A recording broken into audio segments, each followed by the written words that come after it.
नमो अर्हन्ताणं नमो सिद्धाणं नमो ऐर्याणं नमो वज्रायणं नमो लोय सब्बसावूणं ऐसो पंच नमुक्कारो सब्ब भावपणासणो मंगलानंत सभ्येसिम परमं हवै मंगलम।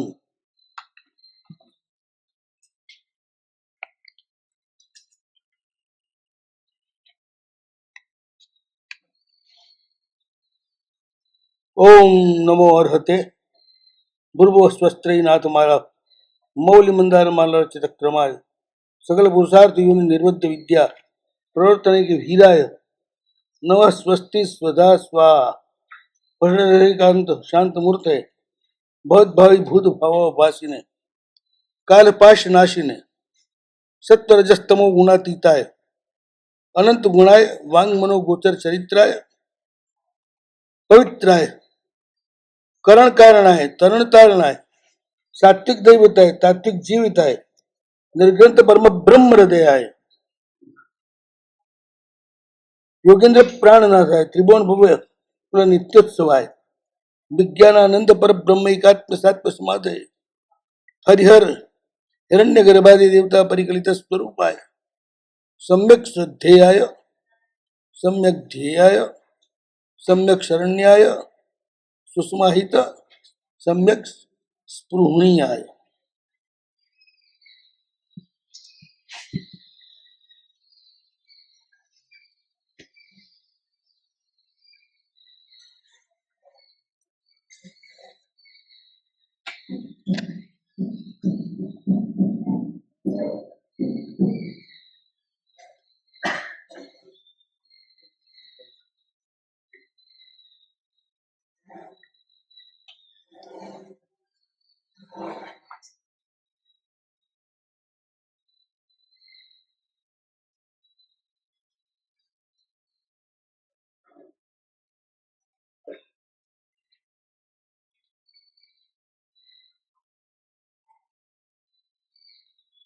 નમસ્કાર છે તે અરહંતને.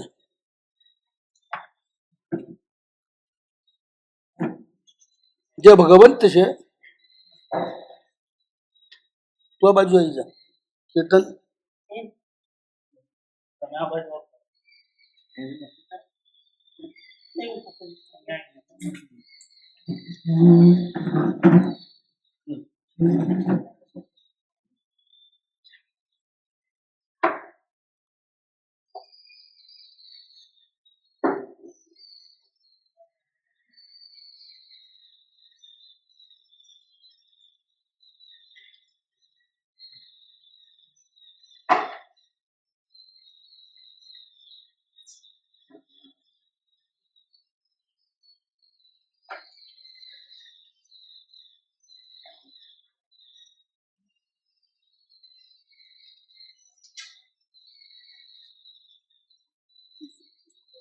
તરણ તારણ સાત્વિક દૈવત તાત્વિક જીવિત નિર્ગ્રંથોના ધ્યેય રૂપ જે પરમ બ્રહ્મ એમના જે હૃદય રૂપ છે એટલે કેન્દ્ર રૂપ છે. પરમ બ્રહ્મનું કેન્દ્ર એક છે.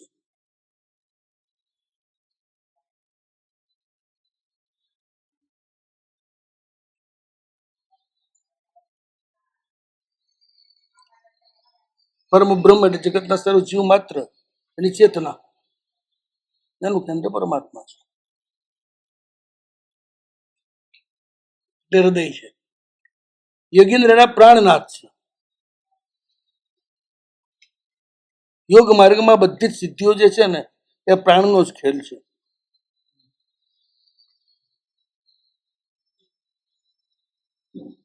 પ્રભુ એ પ્રાણના નાથ છે, પ્રાણના સ્વામી છે.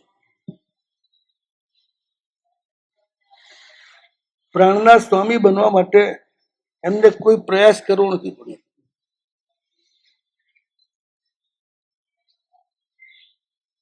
એ સાધક નથી, નાથ છે.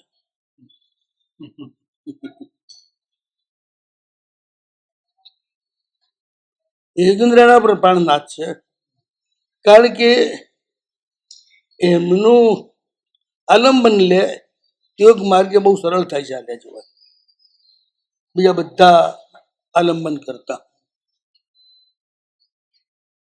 યોગ માર્ગમાં અનેક આલંબનો છે, પણ અરહંત પરમાત્મા એમનું આલંબન સર્વશ્રેષ્ઠ છે. સહજ રીતે તમને યોગ માર્ગે લઈ જાય.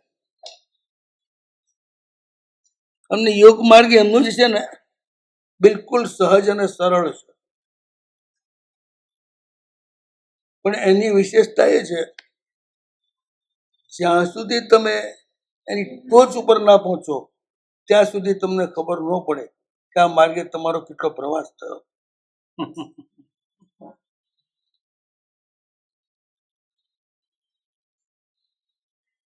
બહુ ઊંચો ટાવર છે, એમાં બે રસ્તા છે. એક રસ્તો જે છે બહારથી આવે છે, આમ ગોળ ફરતો ફરતો ફરતો ફરતો જાય છે. એ ઠેઠ સુધી કેટલી ઊંચાઈ એ તમને ખબર પડતી જાય. ખબર ના પડે, ખબર પડતી જાય. એ ભગવાન મેં બહારનો રસ્તો કયો કે અંદરનો કયો? બહારમાં ખબર પડે કે નહીં? એક રસ્તો અંદર જ છે, તમે ચડે જ જાઓ છો, ચડે જ જાઓ, ચડે જ જાઓ. ઠેઠ ટોચ ઉપર જઈને બહાર નીકળો ત્યારે જ ખબર પડે કે તમે ઠેઠ પહોંચી ગયા.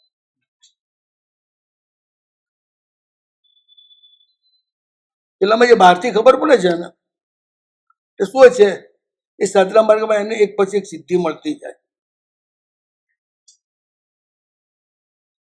ઉપર ચડતો જાય સિદ્ધિ મળતી જાય, એ જોખમ વધતું જાય. ખુલ્લામાં જે રસ્તો છે ને એમાં જોખમ વધારે હોય, કારણ કે એ ખુલ્લો જ છે. આમ નીચે જુઓ એટલે ચક્કર આવે. નાનું રેલિંગ હોય, જરાક ચૂકો તો સીધા હેઠ રસ્તો ખુલ્લો છે ને ઉપર જાય છે પણ ખુલ્લો છે. કેટલી ઊંચાઈ ખબર પડે એટલે એક પછી એક સિદ્ધિ મળે ત્યાં જ અટકી જાય માણસ.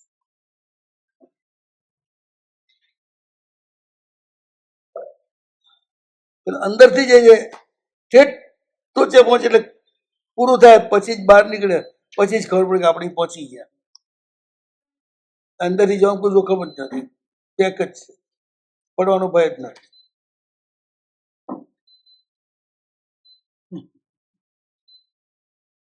અહીંનો જે માર્ગ છે ને એ એવો છે. એટલે બધાને થાય કે યાર આટલો ટાઈમ સાધના કરી પણ એ દેખાતું નથી, ખબર પડતી નથી, મળતું નથી. આ થયા જ કરે તમને. તો જે પહોંચો ત્યારે જ ખબર પડે કે પહોંચી ગયા. અને જોખમ કશું જ નહીં.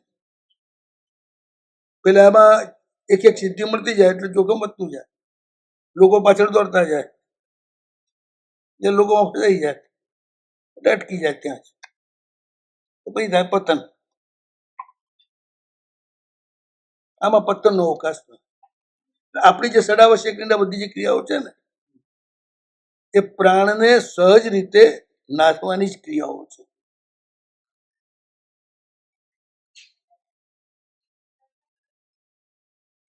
ક્રિયાઓ એમથી માંડી ચૈતવંદના સુધીની બધી જ ક્રિયાઓ બહુ લાંબો ટાઈમ નથી લેતી. આપણે પડી હા કાજો ચૈત્યવંદના 6 આવશ્યકો લાંબો ટાઈમ નથી લેતી,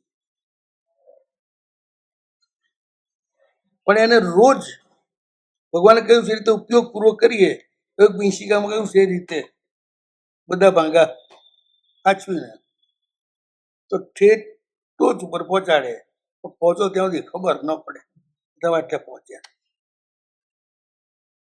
એટલે અહંકાર ના આવે, બાહ્ય સિદ્ધિઓ ના આવે, એટલે પતન થવાની કોઈ શક્યતા નહીં. ઠેઠ ટોચે પહોંચી જાઓ પછી કોઈ છે નહીં, ત્યાં નિરાપદ સ્થાન છે.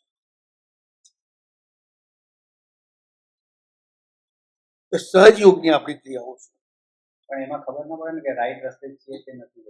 ખ્યાલ આવે તો ખબર પડે કે આપણે રાઈટ રસ્તે. તમે રાઈટ કરતા હો તો રાઈટ રસ્તે છો.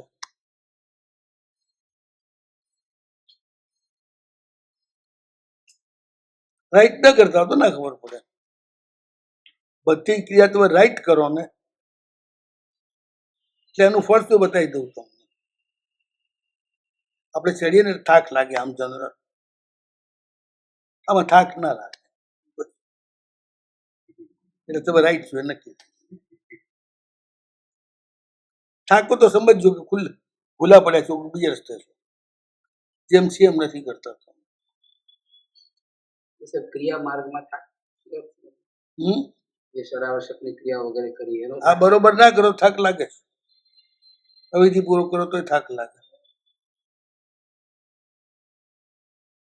મોહના કારણે કંટાળો વગેરે આવે તો થાય ને. હમ બરોબર કરતો અને એટલે એને જીતવાનું છે, એટલા માટે આ વાત કરું છું. ત્યાં છે ને ખબર નથી પડતી કેટલે પહોંચ્યા, એટલે મારો એમ જ લાગે છે કે આપણે ક્યાંય પહોંચ્યા જ નથી.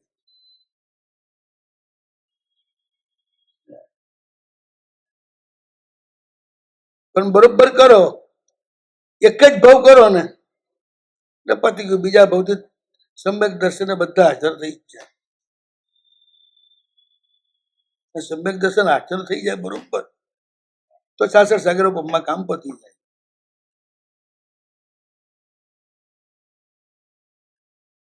ભવાંતરમાં આજે બહુ સરસ ક્રમ બતાવ્યો ને આપણે વ્રતકલ્પમાં. પહેલું સમ્યક દર્શન, પછી દેશ વિરતિ, પછી સર્વવિરતિ, પ્રમત્ત સંયત, પછી અપ્રમત્ત સંયત, પછી શ્રેણી, વચ્ચે દેવલોક. એટલે 9મો ભાવ આવે મોક્ષ માટે.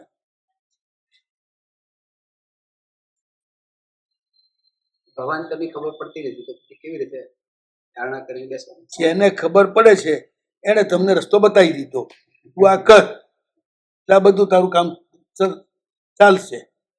બધે જ બધું તમે જાણતા હોય એમાં તમે જાતા નથી, ન જાણતા હોય એવું જાઓ છો, પણ જાણીતા વ્યક્તિ જે છે એ તમને બતાવી દીધું આમ થશે આમ થશે આમ થશે, તમે બધા નિશાની જોતા ચાલે જાઓ. થાકવાનું નથી. અધ્યાત્મ સારમાં શરૂઆતમાં જ શરત મૂકી છે, સતતાભ્યાસ. થાક્યા વિના સતત અભ્યાસ કરો. લાગ્યા રહો ને મુન્નાભાઈ, લગે રહો.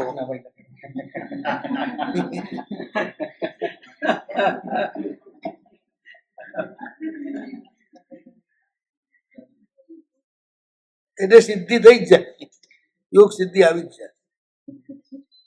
પહેલા ભાવ સમ્યક દર્શન આવે ને એટલે સ્થિરતા આવી જાય. પછી મન ડગે નહીં, આ ભગવાનને માનું પેલા ભગવાનને માનું, કામ માનું કે તેમ માનું, બધું નીકળી જાય. સ્થિરતા આવે એટલે પછી એક સર થતા જાય સહજ રીતે બધા જ. આમાં ગભરાવાનું નથી. સદબસ્તોની આખી આ પ્રક્રિયામાં ભૂલ કરતા જશે ને આગળ વધતા જશે.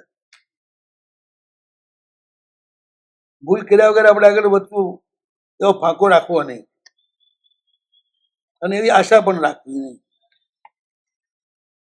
સમ્યક દર્શન ખબર પડી જોઈએ કે આ ભાવમાં સમ્યક દર્શન મળી જશે, મળી ગયું.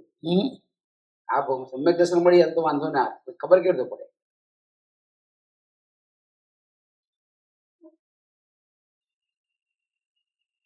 પોતાનામાં સ્થિરતા આવે અને પ્રભુ પ્રત્યે પૂર્ણ આસ્થા આવે એટલે સમજી લેવાનું. પ્રભુના શાસન પ્રત્યે પૂર્ણ આસ્થા આવે અને પ્રભુના શાસનના કોઈ પણ અંગને જોઈ અને રાજીપો થાય એટલે સમજી લેવાનું કે સમ્યક દર્શન આવી જાય. કોઈ પણ સાધુ સાધ્વીને જુઓ, મંદિરને જુઓ કે પ્રભુની પ્રતિમાને જુઓ એટલે તમને ખુશી જ થાય, બીજો કોઈ વિકલ્પ ના આવે. તો સમજો કે સમ્યક દર્શન આવી જાય. જે સાધુઓ તમને દેખાય છે એ સાધુ છે કે નહીં એનું નામ સમ્યક દર્શનનો પેલો હથિયાર શંકા.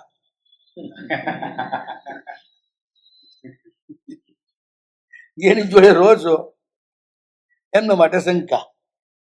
તમે છે સમ્યક દર્શન અન્ય દર્શન સાથે લગાવો છો, હું ઘરમાં લગાવું છું.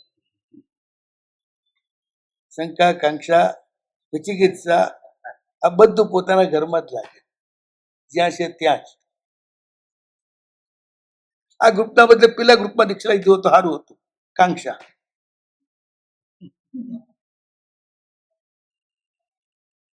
એ બધા ગંદા છે. વિચિકિત્સા બરોબર નથી.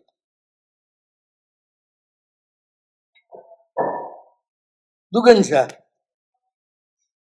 આ બધું નીકળી જાય એટલે સમજવાનું કે છે સમ્યક દર્શન.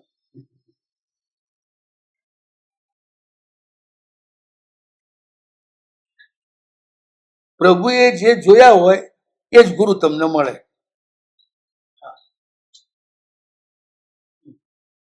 એટલે પ્રભુએ જોયેલા છે સ્વીકારો ને. તમે તમારી બુદ્ધિ શું ગુરા ચલાવો છો? બહુ બુદ્ધિ નહીં ચલાવવાની. ગુરુની પરીક્ષા તો કરવી જોઈએ. કરવી જ જોઈએ, બિલકુલ કરવી જોઈએ. એમને કપડાં પહેરતા બરોબર આવડે છે કે નહીં? ઓઘો વગેરે બરોબર રાખે છે કે નહીં? બોલે ત્યારે સાવધ્ય ભાષા બોલતા નથી ને. બસ આ બધું જોઈ લેવાનું. બાકી તો તમારી પહોંચ કેટલી બોલો. પેલું ટેણિયું છે, ઇંગ્લિશ સ્કૂલમાં દાખલ થવાનું છે, એનો ઇન્ટરવ્યુ લેવાઈ રહ્યો છે. એવું કંઈક ઉભા રહો સાહેબ, પહેલા હું તમારો ઇન્ટરવ્યુ લઈ લઉં. એ સાહેબ કે તો રવાના હતા. ઇન્ટરવ્યુ મારે તારો લેવાનો છે, તારે મારો નથી લેવાનો. હું તને ક્યાં બોલાવવા આવ્યો હતો? તું અહીંયા અંદર આવવા આવ્યો છે. સાહેબ, સુદેવાદીની પરીક્ષા કરીને એને ગ્રહણ કરવા. એક વાત ધ્યાનમાં રાખો, એ જ્યારે તમે જીન શાસ્ત્રને પામ્યા નથી ને ઓળખ્યા નથી ત્યારની આ બધી વાતો છે. ત્યાં તો તમે ભૂમિકા પર તો આવી ગયા છો. અહીં તમે જન્મથી સુદેવની સાથે જ જોઈન્ટ કરવામાં આવે છે. જન્મથી જ નિર્ગ્રંથ સાધુ સાધુ સાથે તમને પરિચય કરાવવામાં આવે છે. એટલે હવે તો આગળ વધવાની વાત છે. જ્યાં મન કરે ત્યાં લેવાનું, અને લીધા પછી ગુરુ કે એ પ્રમાણે પાળવાનું, ગુરુ પાળે એ પ્રમાણે નહીં.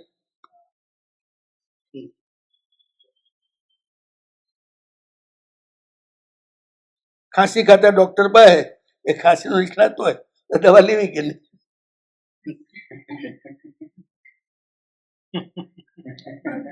પણ એવી શંકા તો થાય ને, આને પોતાની ખાંસી નથી મટાડતો, મારી શું મટાડશે? પણ તમને હો જણાય કહ્યું છે આ ખાંસીનો નિષ્ણાત ડોક્ટર છે, ગમે તે ખાંસી હોય તો મટી જાય છે. તમે શું કરે પંચાયત કરો છો?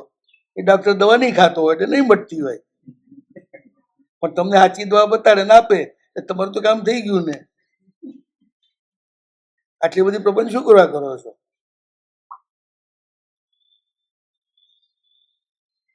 આજ શંકા કાંક્ષા ચિકિત્સા વગેરે જ છે. જે મળ્યા છે એમાં વિશ્વાસ નથી, જે મળ્યા છે એના બદલે બીજા હારા લાગે છે, જે મળ્યા છે એના કરતા બીજા ઊંચા લાગે છે. શી ખબર આ ગુરુ ફળશે કે નહીં એવો પ્રશ્ન થાય છે. આ કોના જેવું છે? રોટલી ખાતા પછી વિચાર કરે કે રોટલી પચશે કે નહીં, પાણી પીધા પછી વિચાર કરે કે તરસ છીપશે કે નહીં.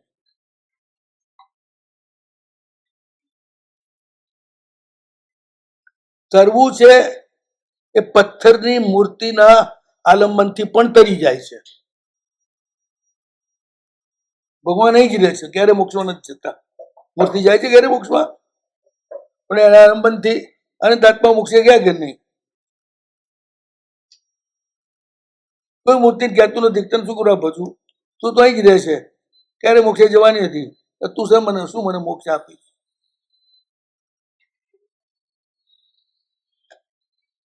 રોજ બોલે દર્શનમ દેવ દેવસ્ય દર્શનમ દર્શનમ સ્વર્ગ સોપાનમ સુસાધન. સાચી નિશ્ચય છે તો ભાવ જ મને મોક્ષ આપે છે ને. પરમાત્મા પ્રત્યેનો આપણો ભાવ એ જ મોક્ષ આપે છે. ચોક્કસ. રોટલી તમારા પેટમાં જાય તો જ ભૂખ મટે, અને પેટમાં નાખવાનો પુરુષાર્થ તમારો છે. હવે એક કામ કરો, રોટલીને બધે ધૂળ નાખો. તમારો પુરુષાર્થ જ જો પ્રધાન હોય તો પછી ધૂળ જ નાખો ને, શું કરે રોટલી નાખવી?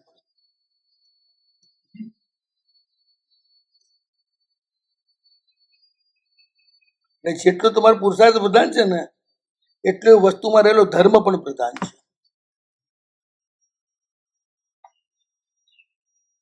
ભાવનો આધાર કોણ છે? એ ગુરુ અને દેવ.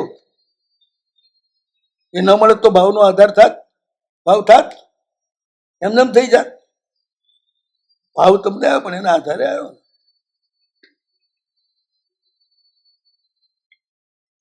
માલ બજારમાં હોય તો ભાવનો લાભ મળે. ઘર બેઠા રાખે માલ તો લાભ મળે એનો? આપણને શું આદત પડી ગઈ છે?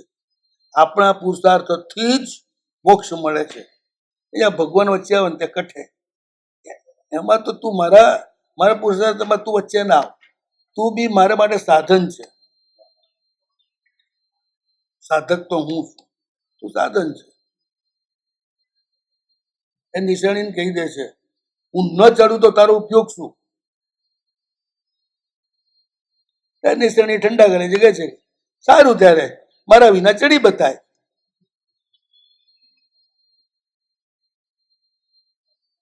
તો નહીં તારા જો 17 જણા આવશે ચડવા માટે મારી પાસે. મારી ચડાવવાની તાકાત છે એટલે તું બેહી રે તારી ઘરે.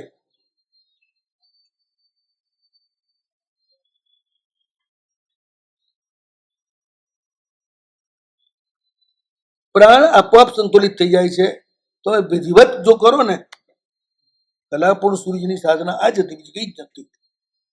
પણ આજે મારી સાધના બી આ જ હતી. બધી જ ક્રિયાઓ ઉપયોગપૂર્વક કરવી, એ રીતે કરે તો બધી જ સિદ્ધિઓ પ્રગટ થતી જાય છે આગળ જતા જતા. લોગસ, નૌકાર, લોગસ, નમુત્થુણું 3 સૂત્ર તો વિશ્વની બધી જ સાધના ધારાઓને સમાવીને બેઠા છે. નૌકાર, લોગસ અને નમુત્થુણું. એમાં 3 જ મુખ્ય છે ને આપણી આવશ્યક ક્રિયાઓમાં. તો કરે મંત્ર અત્યારે આપણે ષડ આવશ્યક ઉપર ચાલી રહ્યા છીએ એટલે કરીમ બંતે હમણાં બાકી રાખો. આ શ્રાવક તમારી વાત ચાલે છે. કરીમ બંતેનો અધિકાર તમને નથી. તમને નોગાનો છે, લોગસનો છે, નમુત્થુણમનો છે.